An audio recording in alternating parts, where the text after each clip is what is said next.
Sai da frente. Pai do Senhor para a igreja, amém?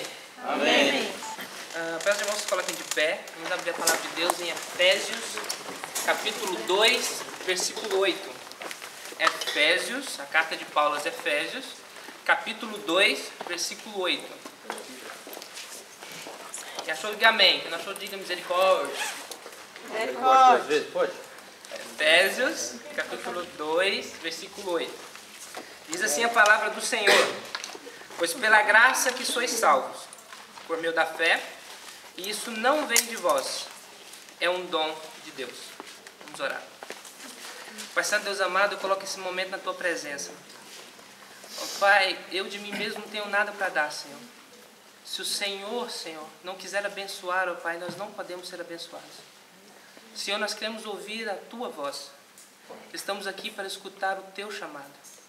Ó Pai, que qualquer hostes do inferno, ó Pai, que estiver tentando lutar contra a vida dos Teus filhos agora, cai por terra no nome de Jesus.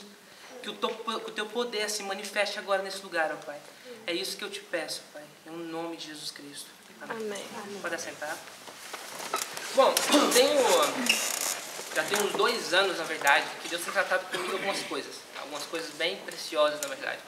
E uma das coisas que Ele tem tratado comigo e falado muito comigo é sobre a graça de Deus.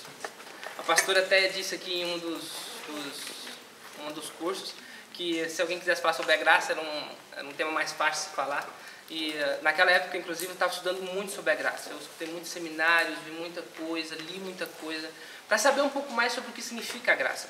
Porque eu percebi que, na verdade, na realidade em que a gente vive hoje, na igreja, a palavra graça perdeu meio que a conotação real dessa palavra. Se você perguntar para qualquer pessoa que há 1 ano de crente ou mais, ou talvez a pessoa simplesmente que é curiosa com a palavra de Deus, quando a pessoa ouve falar da graça, ela sabe que é um favor imerecido de Deus. Você pode perguntar para qualquer pessoa, se eu chegar para qualquer um de vocês e perguntar o que na verdade significa a graça de Deus, muitos de vocês vão me dizer, é o favor imerecido de Deus, é o presente que Deus nos deu. É verdade, a palavra vem do hebraico charis, que deriva do verbo charizomai, que quer dizer presente. É o presente que Deus nos deu. O presente é a graça de Deus. A Bíblia fala em João 1,17 que os mandamentos eles vieram através de Moisés, mas a graça e a verdade se manifestaram através de Cristo Jesus. Sabe o que isso quer dizer? É que Jesus é o presente de Deus para mim e para você. E é isso que nós, como crentes, devemos entender. Que Jesus é o nosso presente. O presente que Deus deu para mim e para você. Na carta que nós lemos aos Efésios, foi escrito por Paulo. Provavelmente ele estava preso. É uma das cartas paulinas, porque ele estava preso em Roma. Ele enviou outras cartas que foram endereçadas à prisão. O motivo principal do livro é falar sobre a unidade da fé, a unidade da igreja. Mas no capítulo 2, essencialmente, ele trata bastante sobre a salvação que é pela graça. E o que significa isso? Ou melhor, eu poderia até dizer sobre o que significa, mas isso tomaria muito tempo. O que isso nos remete? O que a graça pode me trazer? O que a graça traz para mim e o que a graça traz para você? Qual é o poder que essa graça tem? E por isso essa noite eu quero falar com você sobre 3 aspectos da graça de Deus. Eu sei que eu não vou explorar todo o assunto, porém eu quero falar sobre 3 aspectos da graça de Deus. Esse é o primeiro aspecto que eu gostaria de falar com vocês, é sobre a graça que salva. A graça de Deus é a graça que nos salva. A graça que salvou a mim e salvou a você. A Bíblia nos fala, em Gênesis 3, a Bíblia nos conta sobre a queda do homem. A maioria de nós conhece a história. Deus falou que não poderia comer de determinada árvore do jardim. A serpente disse que podia, ou seja, Satanás disse que podia. A mulher escutou a serpente, pegou do fruto, comeu e deu a seu marido e ambos pecaram. Eu creio que na mente de Adão e Eva, naquele momento, eles não sabiam de fato o que estava acontecendo. O que de fato estava acontecendo naquele momento era a separação do homem com o próprio Deus. Eu creio que Adão e Eva, talvez, no momento, eles não pensaram qual era o tamanho da consequência que isso haveria para mim e para a sua vida. Eles não pensaram que as gerações seguintes falariam a respeito dessa história e relatariam como uma queda. Imagine você, se coloque no momento em que Deus vai julgar o povo, que Deus vai julgar Adão e Eva. Se coloque no lugar em que, no lugar onde que Deus prepara, chega no jardim E quando chega, o homem se esconde, Deus o acha, tem toda aquela história. E Deus pergunta o que vocês fizeram, vocês não podiam ter feito isso. Adão vira para Deus e fala, foi a mulher que tu me destes. A Eva, não, foi a serpente. Um fica jogando para o outro. Vira uma história maluca no começo. Mas de repente, parece que toda a criação para. E Deus vai dar a disciplina que os filhos têm que receber. Isaías 6 nos fala que Deus é 3 vezes santo. Isso não quer dizer que Deus é só uma vez santo. Que Deus é mais de uma vez santo. Os querubins e serafins dizem o tempo todo, santo, santo, santo é o Senhor dos Exércitos. Ele é 3 vezes santo. Por lógica, um Deus que é extremamente santo, que é todo poderoso, ele teria que destruir na mesma hora Adão e Eva. Mas Deus não faz assim. Ele dá uma maldição a Eva, ele dá uma maldição a Adão, ele dá uma maldição à serpente, ou seja, Satanás. Mas em Gênesis 3,15 surge uma esperança. Ele diz que nasceria da mulher que esmagaria a cabeça da serpente. Eu quero dizer para você essa noite, meu irmão, que esse que esmagaria a serpente, o nome dele é Jesus Cristo. Ele veio para nós como um presente que desceu do céu para nos salvar e nos tirar do lamaçal de pecado em que nós vivíamos. Esse é o Jesus que nos salva. É o Jesus que quer nos salvar e está aqui essa noite e pode te salvar. Eu não sei a situação que você está aqui essa noite. Eu não sei do que jeito que você entrou aqui essa noite. Mas eu quero te dizer uma coisa. O Deus que salva, Ele tem o poder de te tirar dessa situação que você está e te levar para um patamar maior com Ele. Essa graça é uma graça que nos salva. No momento do caos, no momento em que ninguém mais acreditava que a raça humana estaria condenada e perdida, surge uma esperança. Deus fala que nasceria da mulher que esmagaria a cabeça da serpente. Deus tinha um plano, e esse plano os profetas falaram sobre ele. Vários contaram que esse plano viria sobre a terra, e esse plano nasceu. O nome dele é Jesus, ele é o Cristo de Deus, ele é o ungido de Deus. Ele trouxe consigo a graça que salva. E muito mais que isso, a graça não só nos salva, a graça também nos cura. A graça de Deus também nos cura. O Horácio pregou semana passada sobre Bartimeu, certo? O Evangelho segundo Lucas, capítulo 18, 35 e 43, conta a história do mesmo cego. A Bíblia fala que Jesus ia entrando em Jericó. E quando ele chegou em Jericó, na cidade de Jericó, esse cego ouviu falar que Jesus estava lá. Ele ouviu dizer que Jesus estava chegando. Provavelmente, ou melhor, com certeza, já havia corrido toda na circunvizinhança a fama que Jesus curava, que Jesus tinha poder de Deus, que Jesus era um profeta de Deus. Ele entendeu isso e ele começou a clamar incessantemente: Jesus, filho de Davi, tem misericórdia de mim. E a Bíblia fala que ele clamava tanto que as outras pessoas começaram a dizer para ele: para de clamar, para de falar, ele não vai te escutar. Mas sabe o que ele fez? Ele gritou mais alto.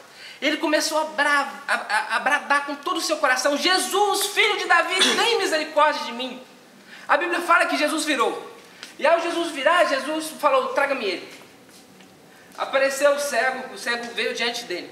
E Jesus lhe faz uma pergunta um tanto curiosa. Jesus vira para o cego e o diz: o que queres que eu te faça? Como assim, Deus? Como assim, Jesus? Imagine se você lá naquela época. Como assim, Jesus? Você pergunta para um cego: o que queres que eu te faça? É a mesma coisa de perguntar para o faminto se ele tem fome. O que queres que eu te faça para um cego? Mas Jesus, ele vê muito mais do que o nosso exterior. Ele vê o nosso interior, ele vê o nosso coração. E Jesus, com os olhos de Deus, olhou para dentro daquele cego e ele viu que o cego tinha uma necessidade tremenda de confessar, de falar aquilo que lhe estava fazendo mal.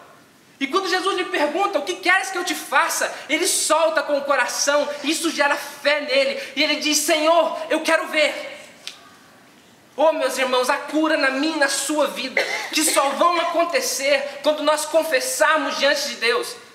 Porque hoje na igreja nós temos muitas pessoas doentes espiritualmente, são sadias no físico, andam, veem, ouvem, falam, pegam, tocam, fazem tudo, mas são doentes no seu interior. E Jesus, Ele está aqui essa noite e Ele te diz: o que queres que eu te faça? Se você confessar as suas mazelas, eu tenho a plena convicção que nessa noite Deus pode te curar. E Amém. o efeito que isso trouxe foi muito mais que uma cura espiritual. Essa cura se externou. Essa cura veio a se tornar uma cura física. E o cego foi curado. Jesus, a graça de Deus que desceu sobre nós, que trouxe consigo o favor imerecido de Deus, Ele trouxe esse favor imerecido que nos cura. E por isso você pode hoje estar aqui, porque Deus te cura. Eu me lembro, acho que 5 anos atrás, quando eu cheguei na igreja, nunca esqueço, eu estava numa igreja pequena ainda, e quando eu entrei lá, eu lembro até o banco que eu sentei, eu estava acabado, tinha dado uma passeada no mundo, estava uma benção. Aí quando eu entrei na igreja, eu lembro que eu sentei no último banco. E eu ouvia todas as músicas, como eu nasci lá cristão, eu sabia todo o ritual, levantar a mãozinha, pôr a mão no coração e tal. Eu me lembro que naquele dia foi diferente. Quando eu cheguei, eu sentei na igreja, eles cantaram as músicas. Um pouco depois o pastor Fernando pega o microfone e ele começa a falar em línguas e o Espírito Santo começa a se mover naquele lugar. E ele fala: eis que tem alguém aqui que se encontra num lamaçal. Você está perdido. Você está totalmente perdido. Mas eis que teu Deus vem a teu socorro. Ele vai te tirar daí. Aquela palavra entrou como uma espada no meu coração. Eu senti algo queimar por dentro. Eu chorei o resto do culto. Aquele dia, meus irmãos, eu fui curado. Curado das mazelas que estavam dentro de mim. Naquele dia eu tive um papo com Deus. Eu falei com Deus aquilo que estava mal dentro de mim. Todas as traições que eu havia sofrido, todo o abandono que eu havia sofrido. Naquele dia eu me abri diante de Deus. E nessa noite Deus chama isso, meu irmão. Se abra diante dele e com certeza ele vai te abençoar. A graça de Deus nos salva. A graça de Deus nos cura. Mas a graça de Deus também nos reconcilia com Deus. A graça de Deus, olha que a frase parece até um pouco estranha. A graça de Deus nos reconcilia com Deus. O presente que Deus me deu me fez poder ter de novo relacionamento com Deus. Nós vemos em Gênesis 3 que a nossa relação com Deus foi cortada. A nossa relação foi cortada porque nós pecamos contra Deus. E é normal, a gente peca contra um Deus que é 3 vezes santo, a nossa relação tem que ser cortada. Na verdade, merecíamos a destruição, mas Ele corta a relação e nos dá uma esperança que é Jesus Cristo. A nossa relação com Deus foi cortada. A partir daquele momento, nós não poderíamos mais conversar com Deus, nem falar nada com Deus. A Bíblia nos fala em 2 Coríntios 5, 18 e 19, diz assim: isso tudo provém de Deus, que nos reconciliou consigo mesmo por Jesus Cristo e nos deu o ministério da reconciliação. Isto é, Deus estava em Cristo, reconciliando consigo o mundo, não lhes imputando os seus pecados, e pôs em nós a palavra da reconciliação. A Bíblia nos fala que nós estávamos perdidos, mas Deus, com seu plano magnífico e supremo, Ele veio buscar a mim e a você. Agora eu e você podemos falar com Deus.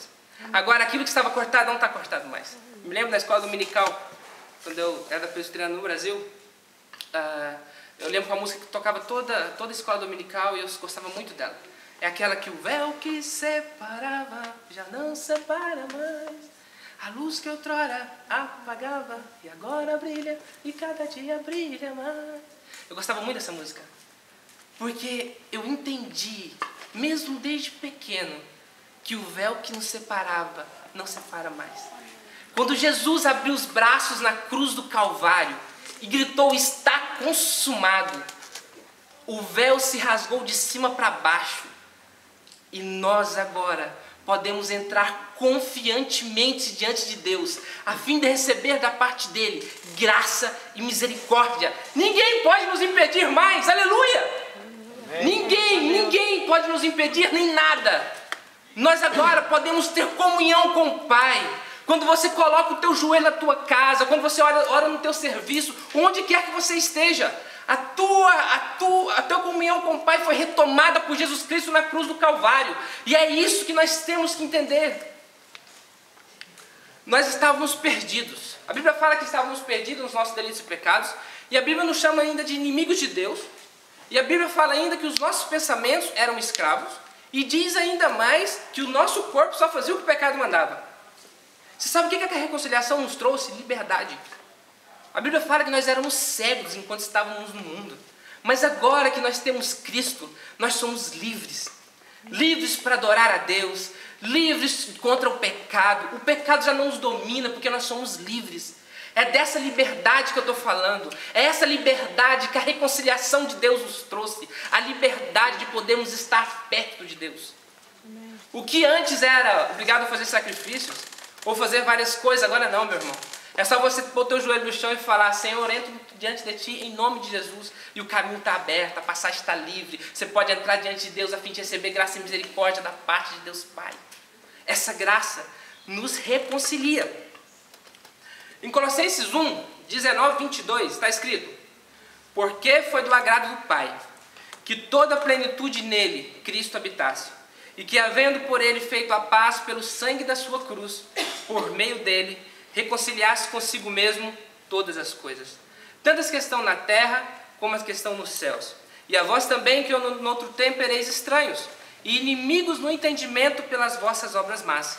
Agora, contudo, vos reconciliou no corpo da sua carne, pela morte, para perante ele apresentar santos e irrepreensíveis e indisculpáveis. Essa é a nossa esperança. Essa é a nossa esperança. Meus irmãos, a graça de Deus nos salva. Se você está aqui hoje perdido, saiba, a graça de Deus tem poder para te salvar. A graça de Deus te cura. Se você está aqui hoje doente na sua alma, a graça de Deus pode te curar. Jesus vai te dar esse presente essa noite. A graça de Deus te reconcilia com Ele. Agora você pode ter relacionamento com Ele de novo. O que antes era impossível, se tornou possível. Através de Jesus Cristo.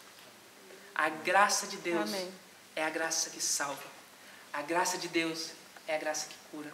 A graça de Deus é a graça que reconcilia. Eu não sei, talvez você veio aqui essa noite e você entrou perdido. Entrou sem ter rumo para a sua vida. Ou entrou até mesmo com o relacionamento quebrado com Deus. Entrou doente. Eu quero que você venha aqui na frente. Eu quero orar por você. E eu tenho a certeza que o Deus que cura, o Deus que te salva e o Deus que te reconcilia vai te abençoar. Eu gostaria que os irmãos colocassem de pé, nós vamos lá.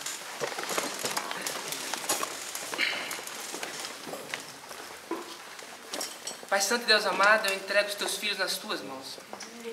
Senhor, eles são os teus filhos, não são os meus filhos. Eles são o teu povo, não são o meu povo. Ó Pai, eles vieram a fim de receber graça do Senhor. E é isso, ó Pai, que eu falei. Sobre a graça que o Senhor já nos deu. Por isso agora, essa noite, eu te oro, ó Pai. Abençoe cada um deles, ó Pai. Abençoe-os, ó Pai, com a bênção da permanência. Abençoe, Senhor, com a bênção da cura. Abençoe com a bênção da salvação. Abençoe com a bênção da reconciliação contigo, Pai. É isso que eu te oro e já te agradeço. Pelo nome de Jesus. Amém. Amém.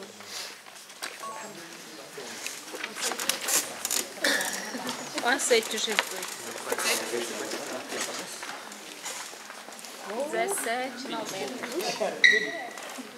17,90. Anne, você quer a crítica também? Michel, você quer a crítica também?